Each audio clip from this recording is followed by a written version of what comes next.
So I, like many people, have been wondering how True Blood was going to reboot itself for yet another season. And they've managed to do it by giving rebirth to everyone. It's the season of rebirth. Uh, and I do mean that in the biblical sense. I mean, look at the latest episode where literally Suki is baptized in the water. Lafayette is possessed by her father who wants to kill her, and he brings her to the water to drown her. And she is saved by the men who she has loved lustfully, wantonly, Vampire Bill, and then now this new love interest of hers, the half fairy, half vampire. We'll get to him later.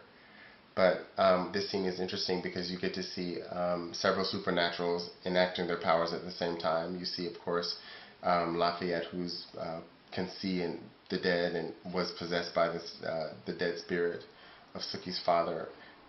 You see the vampire, the half vampire, half fairy guy who can walk in the day, and he saves her because Bill, the supernatural vampire, or the embodiment of, the rebirth, God on earth, of Lilith.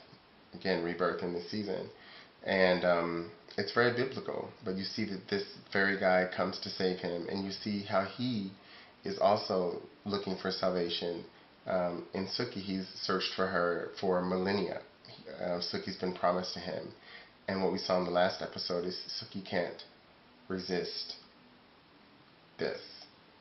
He thought that he had to hunt her down, and yet Suki willingly tied him up and gave herself to him. And that was the last sin. And in this episode, you see her, I want to say this word, and I know it's kind of harsh, but she becomes,